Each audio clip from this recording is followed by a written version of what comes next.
Hospital Association. Welcome to our webinar this morning on voting rights in the age of COVID-19 for residents in long-term care settings. We will spend the next hour hearing from the New Jersey Office of the State Long-Term Care Ombudsman, Disability Rights New Jersey.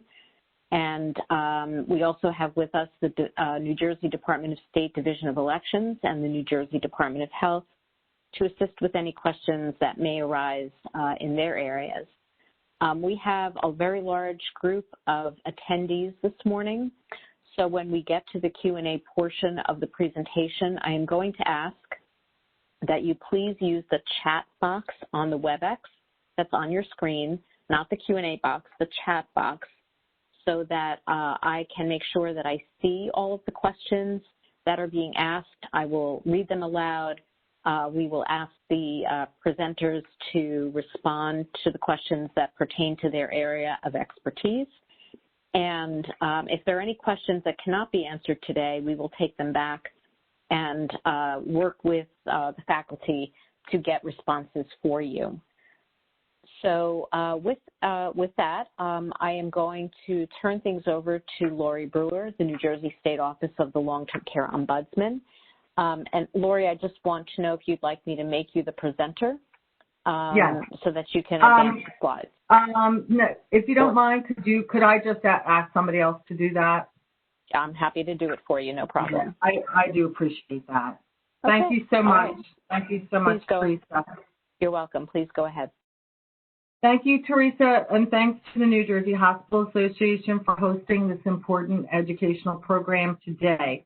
I want to thank our partners at Disability Rights New Jersey and the New Jersey Department of Health and the New Jersey Division of Elections for their assistance in putting this program together.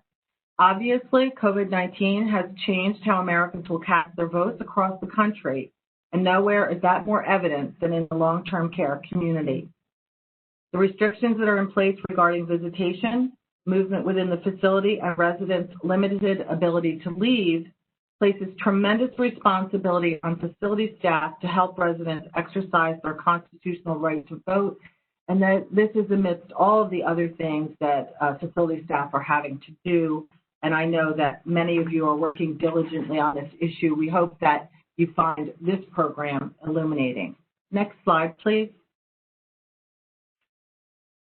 The basis for this webinar is voting guidance that is available on the Long-Term Care Ombudsman website under Publications and under Information for Facilities. The name of the document is Voting Information for Residents and Long-Term Care Facilities. Our website is www.nj.gov/LTCO. This guidance was created with input from all of our partners that I just mentioned. It was emailed to providers, to provider associations, shared on social media, and it was sent in newsletter form to residents.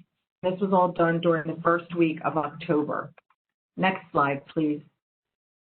The main points that we will be covering are voting rights in long-term care, the 2020 voting processes, somewhat different than previous years, making a plan in your facility, communicating with family and residents, and understanding voting rights and accommodations for people with disabilities. Next slide, please. First, the right to vote is one of the most sacred privileges in a representative democracy, and it should, without question, be available to all residents. Living in long-term care does not diminish, but in fact enhances this right.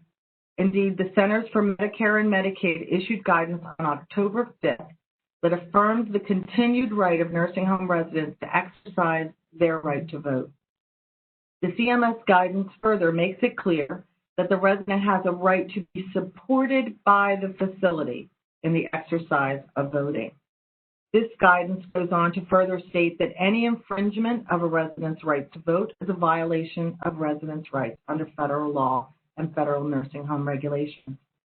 And as mentioned earlier, given the current visitation restrictions, residents will be more dependent than ever on staff to help them vote. And I want to thank you for what you have done and what I anticipate you will do to help people vote in long-term care. So you need to have a plan to communicate that, and you need to communicate that plan clearly to maximize voting. I'm now going to turn the program over to Mary Saccone, Policy Director for Disability Rights New Jersey, who will provide some specific details on the processes for voting this year.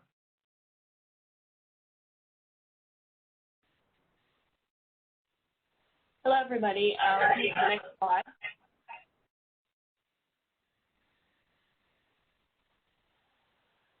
In order to vote in New Jersey, there are 4 requirements. 1, you must be a U.S. citizen. 2, you must be a resident of the county where you're registered. 3, you must be 18 years old. And 4, you must be a person not serving a sentence of incarceration as a result of a conviction of any indictable offense, either in New Jersey or another state. Next slide, please. In New Jersey, the deadline to vote in this upcoming election passed last week on October 13th. But you can still register to vote in future elections by visiting the New Jersey Voter Information Portal at www.nj.gov/state/elections. Staff can help residents register, but anytime someone helps, they must provide their name, address, and the date they filled out the form for the applicant. And there is no limit on how many residents a staff member can assist in this way. If you're not sure whether you're currently registered, you can go onto the voter information portal and check your registration status online. Next slide, please.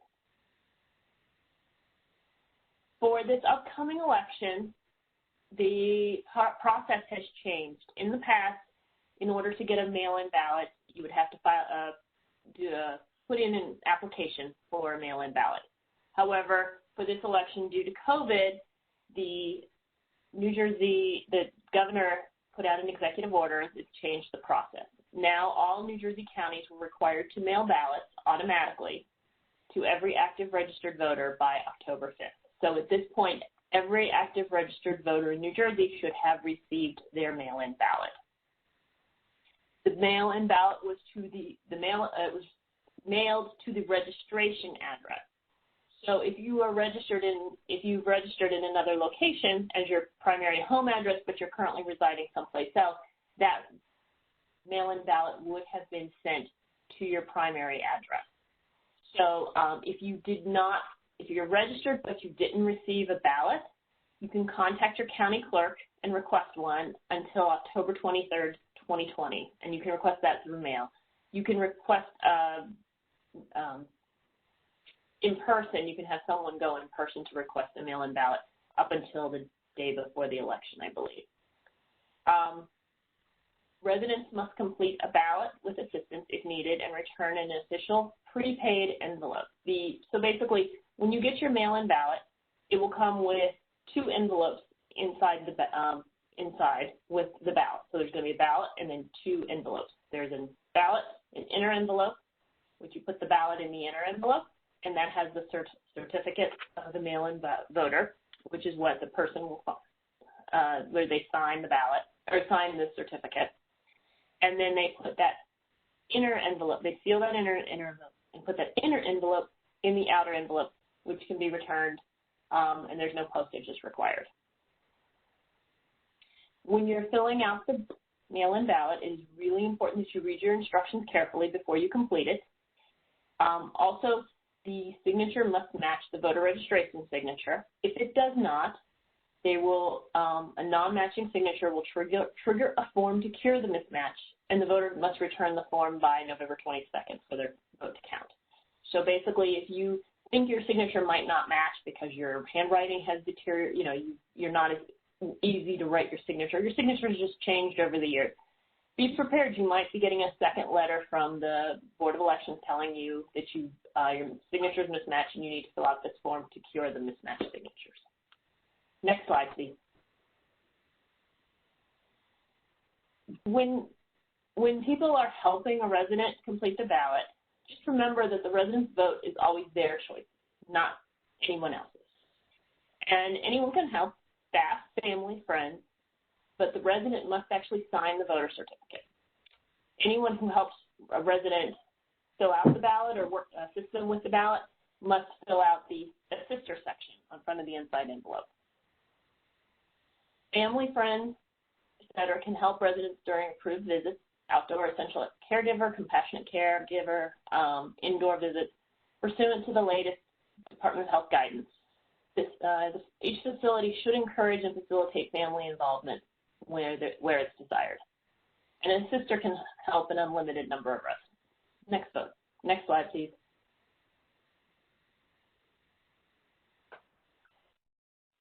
So, as I said, all the ballots should have been received by now. They had to have been sent out by October 5th. Ballots sent back by mail, U.S. Postal Service, must be postmarked by November 3rd and received by the County Election Board by November 10th. Ballots that don't have a postmark on them, either the post office didn't put a postmark on or not, they can be received by 2 days after the election, I believe. However, just make sure, we're telling people to get the ballots in as soon as possible so that there's no question in terms of making sure that they're received in time for the election, by that 10 days after the election. Ballots can be dropped off also in secure ballot boxes. There's at least 10 per county. Some counties have more. In addition, the voter can actually take their ballot to the polling place where they could vote in person and deliver their ballots there on election day. The drop boxes will be closed at 8 o'clock on election day when polls close.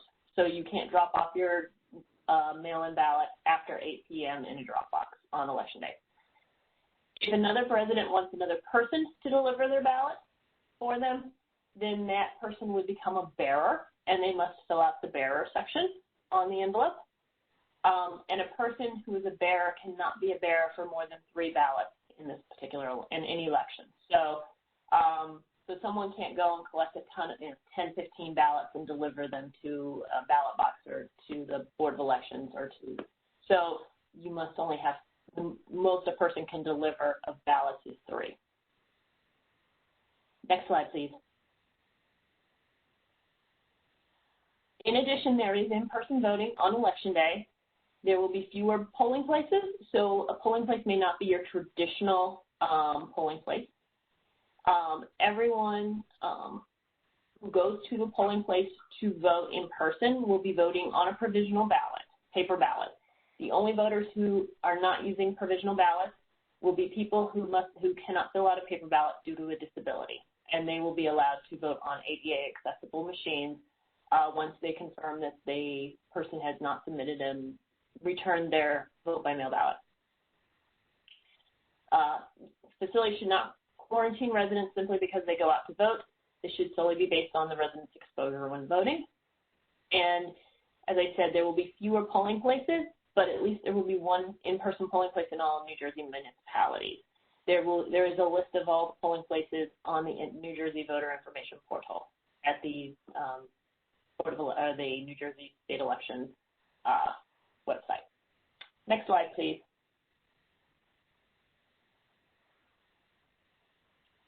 The important voting dates, just so everybody knows, October 5th, all the mail-in ballots were sent to all New Jersey registered active voters. October 13th was the voter registration deadline for this particular election.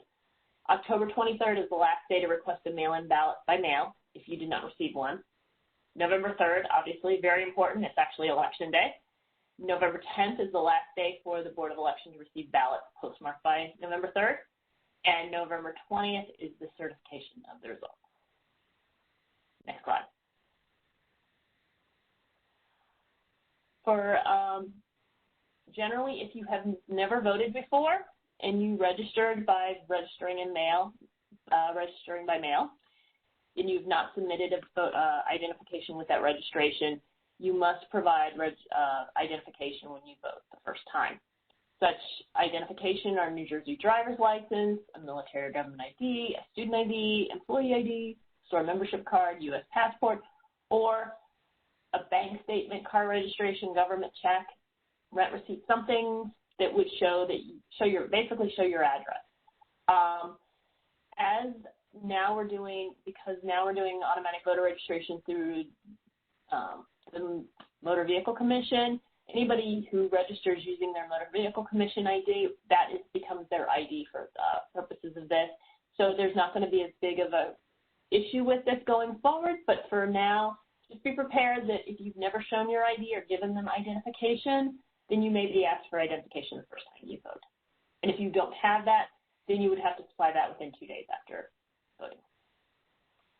Next slide. Thanks, Mary. I'll pick up here. Probably one of the most frequent questions that at the Long-Term Care Ombudsman that we get about voting is whether a long-term care facility can assist or should assist a resident with voting if that resident has a cognitive impairment. Our guidance on this is that residents should always be presumed capable of voting unless there is a court order explicitly removing that right to vote. Even people with guardians usually retain their right to vote. It is very rare to see a guardianship order where the right to vote is stripped from the resident.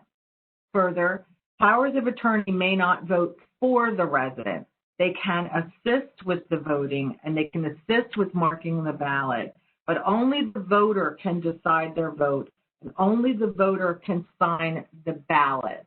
And they have to at least put an X if they cannot provide their complete signature. Next slide, please. The American Bar Association and Penn Medicine have an excellent guide that discusses assisting cognitively impaired individuals with voting. They describe capacity to vote in this way. Capacity to vote is much like the capacity to ride a bicycle, which can be determined accurately only by allowing the individual to mount a bike and start pedaling. If capacity is lacking, the task just won't be completed. Likewise, an individual simply will not be able to make or communicate a choice on a ballot, even with assistance, if capacity to vote is lacking. They further state, a medical diagnosis does not disqualify a person from voting. A diagnosis of Alzheimer's disease, traumatic brain injury, or other cause of cognitive impairment does not disqualify. In short, if a person can express a choice, they can vote. The Penn guidance also recognizes that many long-term care residents have trouble communicating, including difficulty finding the right words, easily losing their train of thought, difficulty organizing words logically. They offer some suggestions for overcoming these communications challenges in a way that is consistent with election laws. Hone your listening skills. Listen carefully to what the person is saying and give them the time to speak and do not finish their sentences. Repeat information and questions. And if they don't respond, wait and ask again. Time your discussion, very important.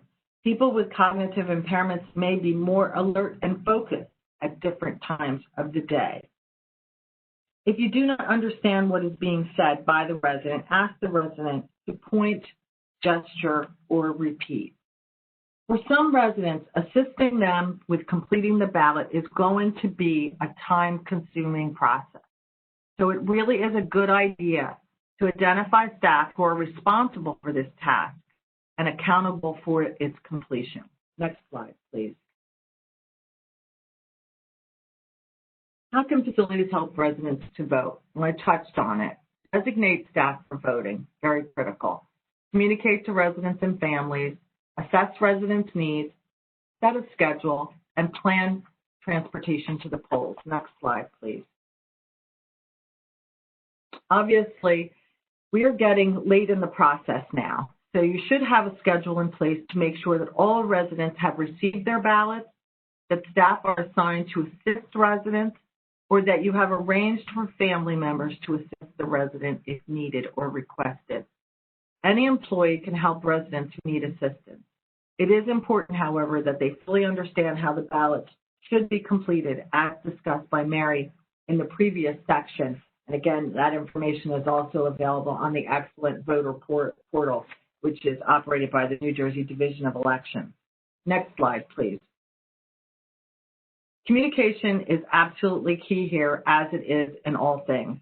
Usually we say that you might want to sponsor activities to create enthusiasm for voting, but it is likely that since this is a highly competitive presidential election, this election has already captured the attention of many of your residents. Some families have a tradition of voting together, so there may be residents who require assistance but who wish to have their family member assist them.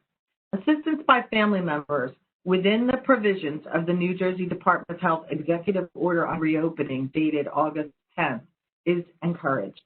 As discussed earlier, family members who are assisting with filling out ballots during indoor or outdoor visits are not necessarily required to maintain the 6-foot distancing while they assisted the resident, but only when they're assisting with the voting process.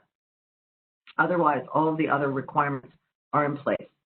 You will also want to have a plan in place to accommodate transportation to the polls or to a drop box, if that is what the resident wants. And you will want to communicate that plan to everyone involved.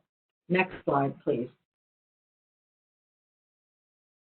You will want to find out who in your facility is not registered to vote and who wishes to vote. Now, obviously, we are past the voter registration deadline, but there will most certainly be future elections, and so there's never a bad time to help residents register to vote. And again, families can play an important role in assisting the resident in voting. You will want to know which residents require or desire this assistance. And you definitely need to find out how many, if any, of your residents will want to go to the polls or want transportation to a ballot drop box. Again, our office has recommended to residents in our most recent newsletter to residents, which I hope you are all sharing, that they fill out their ballots as soon as they get them and send them in through the normal mail the outgoing mail at the facility. But that really needs to be done as soon as possible. Next slide, please. Finally, transportation to the polls. This obviously needs to be planned well in advance, and that's why you need to assess, what residents want this transportation, if any of them. Ensure that the vehicle drivers obviously practice all safety actions and protocols. Reduce vehicle capacity to allow social distancing, one person seated per row or skipping a row in between. Onboard the bus back to front and exit front to back. Open windows. Clean and disinfect the vehicle between trips. And follow CDC guidance for bus transit operators for cleaning and disinfection. Next slide, please. There is some guidance out there other than what we have compiled here. Helping Residents to Vote in 2020 by the American Healthcare Association National Center for Assisted Living offers some guidance for assisted living providers. Again, the ABA Penn Medicine Guide on assisting cognitively impaired individuals with voting is excellent. And there is also Voting It's Your Right by the Boggs Center on Developmental Disabilities that is available at the link indicated. Next slide, please. We are always available if you have questions or concerns. You know our number, 877-582-6995. And if you go to our website, the voting is right, the first thing that you see there on our website, and there is a link to the voting guide upon which this information session is based. You can also call Disability Rights, and they also have a hotline that they're running on Election Day up until the date that the polls close. And again, the New Jersey's excellent Board of Elections portal, this gives you a link to the county boards of elections. That concludes the formal part of this presentation. I know that a representative from the Division of Elections, the head of the Division of Elections, Bob Giles, is on the line. And I believe our colleagues at the Department of Health, I see Stephanie Mosguy and Maria Christensen are on the line as well. So they are available as a resource during the Q&A period. Thank you very much. Thank you very much, Lori and Mary. If you could, Lori, if you could mute your line for the moment, that would be great. It'll reduce the feedback. Thank you. So we have a couple of questions in the chat already. The first has to do with a resident who has multiple sclerosis, who can't sign his name because he cannot move his fingers. He's alert and oriented, would like to vote. What's the best way to help him accomplish that?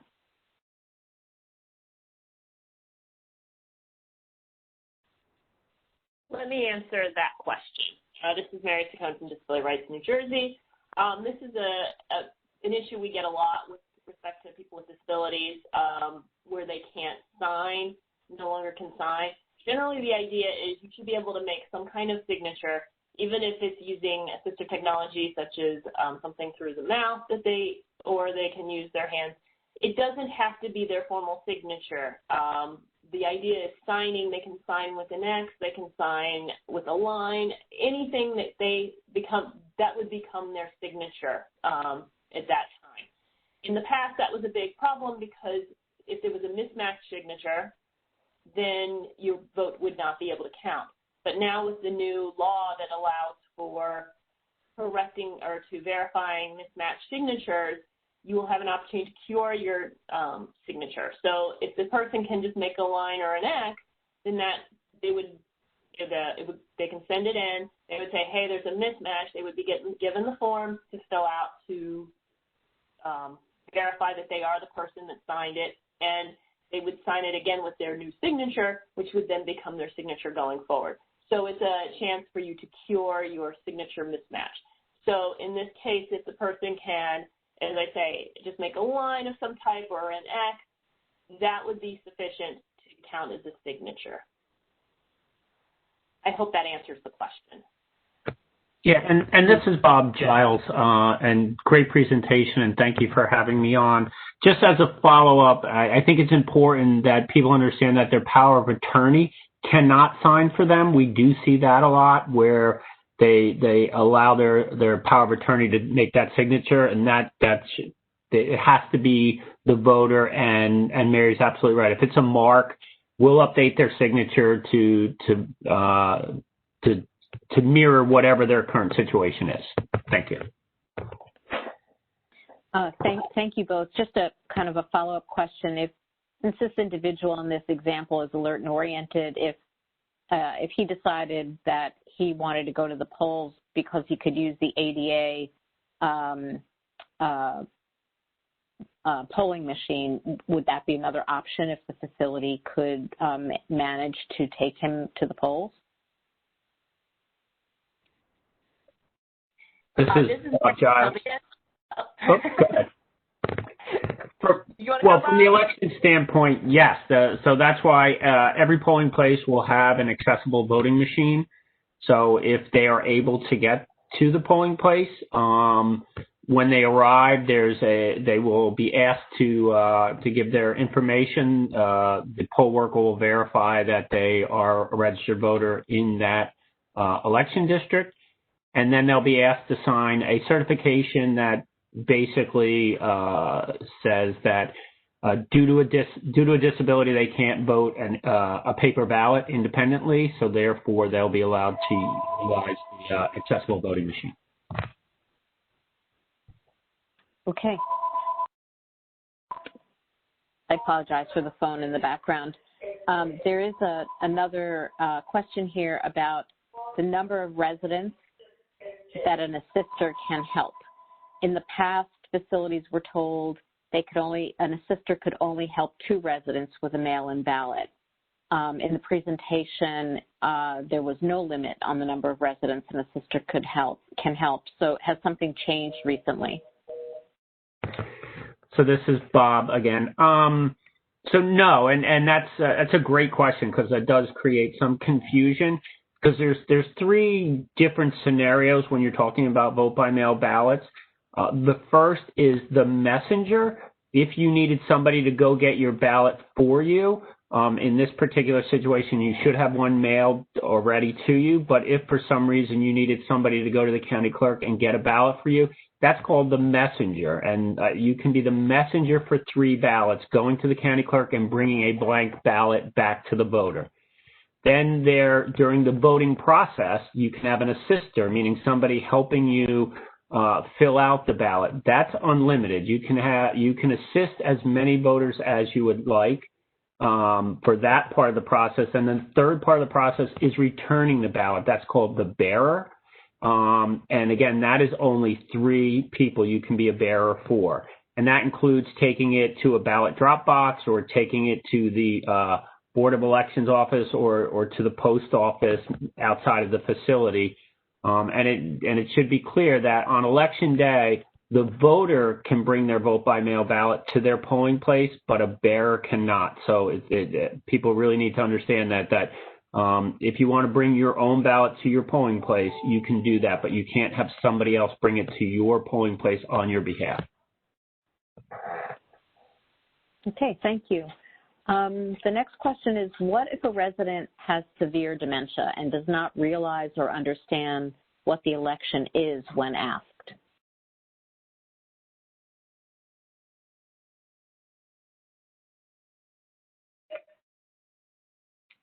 I feel like I'm on Jeopardy, but beeping in. This is Laurie. I think the ABA instruction, the guidance is instructive here. If they can't make a choice, then if they don't understand and can't make a choice, then probably you can't process ballot for them. But if they can make a choice, even if they can't clearly articulate, exactly why they're picking, who they're picking, or even understand the long-term implications of it, if they want to fill it out and they can fill it out and they want to make those choices, they can do that.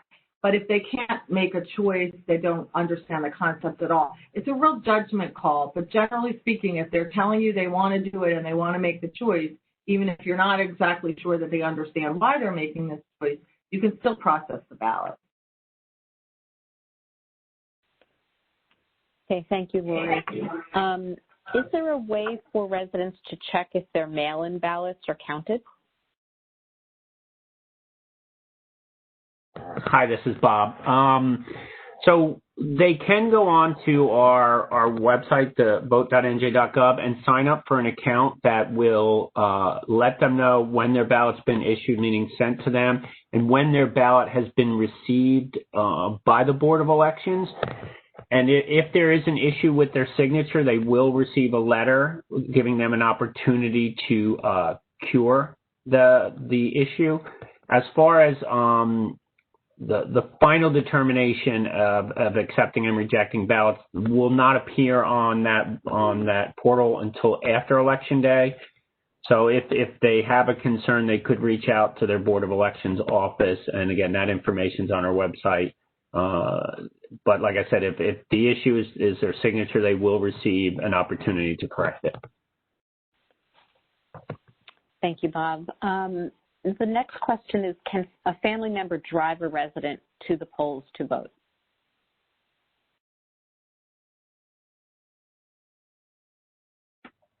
From an election standpoint, yes. As far as the long-term care facilities, what their rules are as far as people coming and going, that I wouldn't be able to answer. But they can come in and they can assist even if they use the accessible voting machine. They can still get assistance from somebody as well at the polls.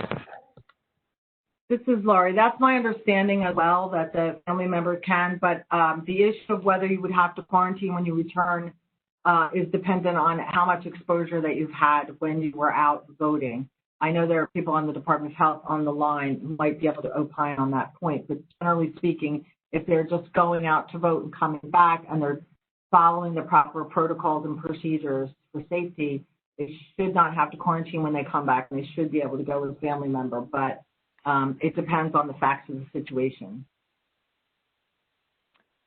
Okay, I know we have some of the CDS staff on the line. I don't know, and as well as licensing. I don't know if Rebecca Greeley or Jason Mayer or Maria Christensen wanted to add anything to that response.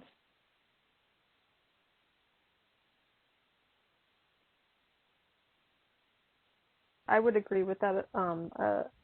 Basically, if a person's leaving the facility and the other items that are in place with the different directives about reopening and what stage a facility would be in, but just to visit out, they would really be following the social distancing, the wearing a mask, like all of those protocols, and The facility should really do an assessment on that person's possible exposure, but I would not think that a quarantine would be necessarily warranted based on a trip out to the voting booth. And anybody else jump in there? Hi, it's Maria Christensen. Agreed. As long as the social distancing, the wearing of a mask, etc., is all maintained, and the facility has their own policies, that's fine. Okay, thank you all. The next question is, what does a facility do if a resident who is not a citizen receives a ballot?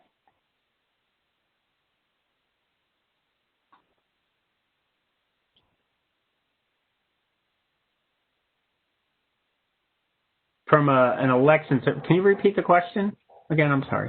The question was, what does a facility do if a resident who is not a citizen receives a ballot or received a ballot? I mean, if for some reason they are aware that that individual is not a citizen, we would ask that they reach out to their county commissioner of registration in order to get a ballot, you have to be a registered voter. So that means that individual would have registered to vote, and obviously sign documentation saying that they were a U.S. citizen. So we'd have to do an investigation as to what the situation is at hand. That's kind of a case by case basis. But if they know that the individual is not a citizen, then they would reach out to the county commissioner of registration. Okay, and similarly, what does a facility do with a ballot that is for a resident who is now deceased? Same thing. If they could reach out to the county commissioner of registration, so we can update the records, and we do get that where when people become deceased, and if we don't get notification from the health department, then they'll remain on the rolls until somebody notifies us. So we ask that any questions if somebody's left the facility and you got a ballot for them, please let your county commissioner of registration know so we can update the records.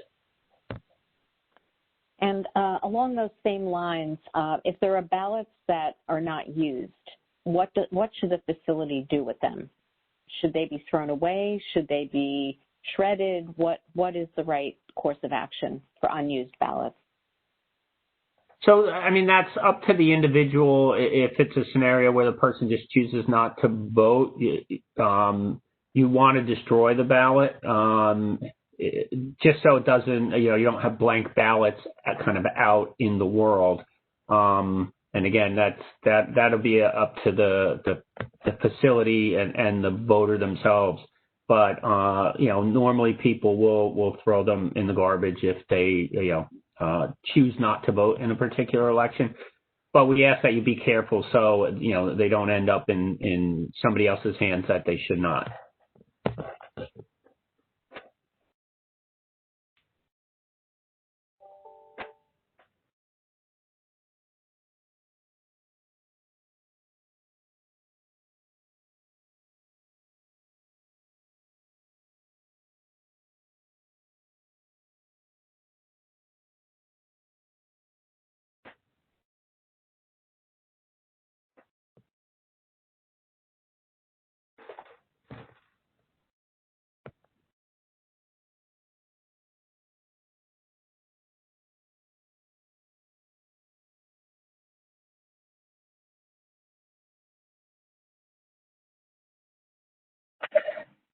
Teresa, are you there? I apologize. I was muted. This next question goes back to the person who has no ability to use his hands, none at all. Are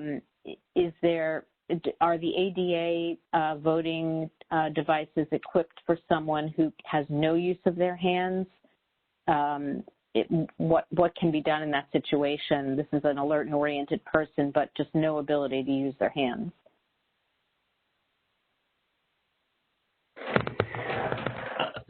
So the voting machine, yes, should have the sip and puff device. And also, depending on the individual, we didn't talk about this, but they can get a ballot sent to them electronically, and they could use their own assistive device. If you reach out to the county clerk's office, you can request that, and basically you'll be allowed to download the ballot electronically, vote it independently with your assistive device, but then you would need assistance preparing it for mailing. It still would have to be mailed back. You can't submit it electronically, but you can receive it electronically. So you have two options if you have your own assistive device to bring the ballot into, or you can go to a polling place and utilize the equipment there. Okay. What happens if a resident received more than one ballot?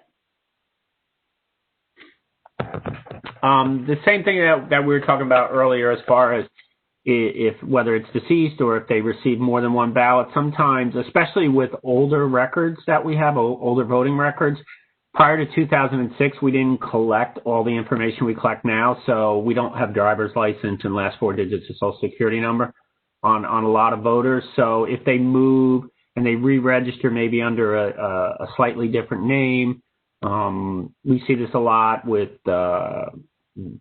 individuals who get married and change their name, or if they move from one county to another and it didn't get picked up. So if in fact you end up with two ballots, we ask that you, again, reach out to the County Commissioner of Registration to update your record, and they'll instruct you, because normally what happens, we'll merge the two records and you'll return one of the two ballots.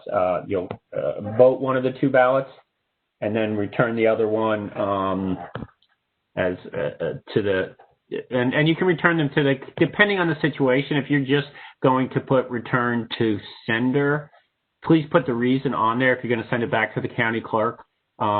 Just return to sender no longer lives here, something along those lines, because the post office, from what they're telling us, won't return something that just says return to sender. It has to have a reason on that return to sender as well. And then you can send it back to the county clerk, and they'll follow up with the Commissioner of Registration. But we always ask that if you have information, reaching out to the County Commissioner of Registration is very helpful for all those situations, whether it's deceased, somebody gets two ballots, there's incorrect information on the ballot for the voter.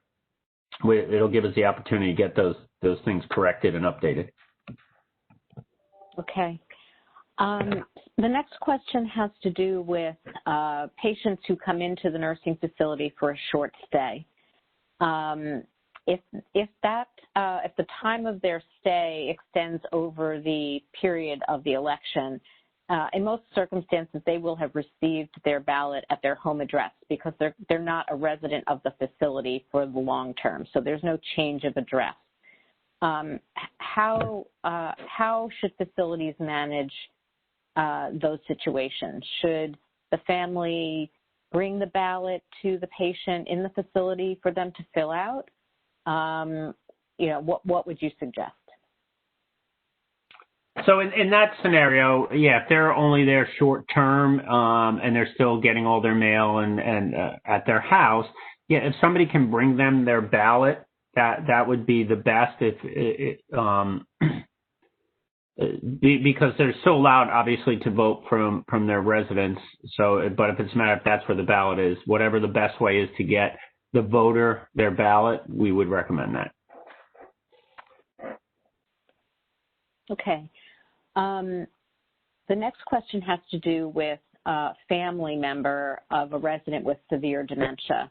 The family member is asking for the resident's ballot because that's how the daughter has done it, quote, for her for a while. Is the facility obligated to give the family member the resident's ballot?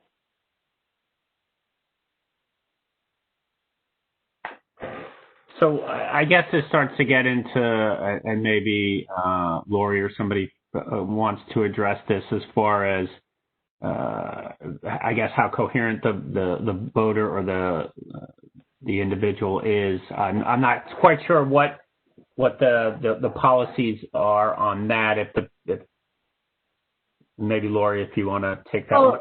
Yeah, I mean, I think what was addressed in our presentation, which is they can't make the choices for the resident. They can assist, them. They can even, help them focus and explain it to them. But they can't just take the ballot and fill it out for them. That wouldn't be, I'm sure you'd agree, Bob, that's not the spirit and intent of the voting laws. So they can't just say, oh, I always vote for her. Here, I'm going to do it, and I'll mail it in or whatever. That you can't do. They can be permitted to assist them with the voting as per the directives that are in place in terms of visitation, but they can't just fill it out for them. So my opinion would be that you're not obligated to just hand them the ballot over in that situation. You should facilitate them assisting the resident, but you can't just give them the ballot. Okay, thank you.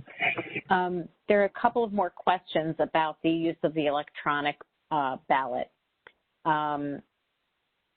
It goes back again to the person who is not able to use their hands at all. The question is, if the person receives that ballot electronically, can the social worker or the nurse or whoever is assisting the resident make a note that the individual is unable to sign, or is there still some expectation that the person makes a mark on the envelope? We would still, there'd still be that expectation because you're still returning the ballot, so you could vote independently, and then once you print it out, put the mark on there. And then obviously they'll need assistance if that's the case, getting it in the envelope and getting it back. Mm-hmm. Okay. So the key with the electronic ballot is it allows the individual to vote independently with their assistive device. So. Mm-hmm. Okay. Okay. Looks like we may have gotten to the end of the questions for the moment, anyway. So I'm going to ask if any of you have any closing remarks or reminders that you want to offer before we end the webinar for today. So this is Bob, and again, thank you for putting this together. The more information we can get out to folks, the better experience everyone will have. One of the things, if you are assisting someone that we see happen on the inner envelope, so if they get their ballot, they're going to receive several things in the packet. There's an inner envelope, a return envelope, the ballot, and some instructions. So when you put the ballot inside that inner envelope, make sure that where they're signing that certificate stays attached. We do have people who detach it because they get confused or whatever, and then we never get that back, or they put it inside the inner envelope. So it says right on there, do not detach. So I think that's one of the things we want to make sure that doesn't get removed from that inner envelope, because that's how we identify and compare, and we know that that's your ballot. And just so everyone's comfortable, before we start counting, that gets detached, and that goes one way and the ballot goes another way, and that's how we keep everybody anonymous and keep your vote private, by separating that at the last phase before we open. But I think that's probably one of the stronger messages, is to make sure that they read the instructions and they follow that carefully. Thank you. Okay, there are two. Thank you, Bob. There are two questions that just came in. One is, are ballots printed in a language compatible with the resident? I guess the question really is, are ballots available in languages other than English?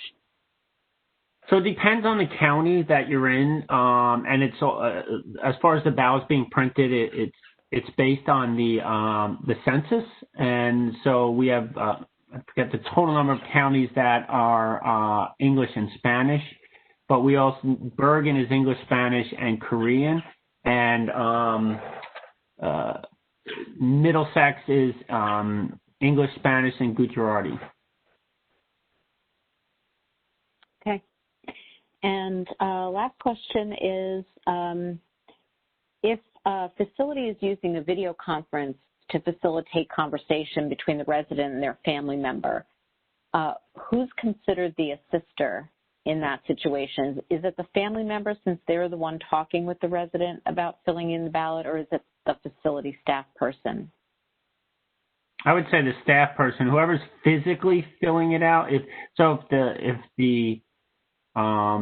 they're on a call or like with the family member, but there's a facility person there actually filling in the ovals and filling out the forms, that's the assister.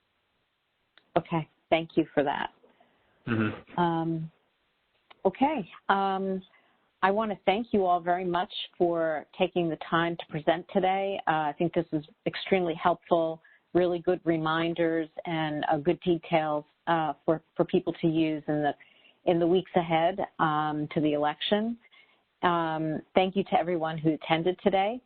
I hope you all stay well and stay healthy, and we look forward to more opportunities to be with you. So Lori, Mary, Bob, thank you very much. Thank you to the Department of Health, and we will see you soon. Have a good day, everyone. Bye-bye. Bye-bye. Bye. Thanks, everyone. Bye-bye. Thank you. Bye-bye. Thank you. Bye.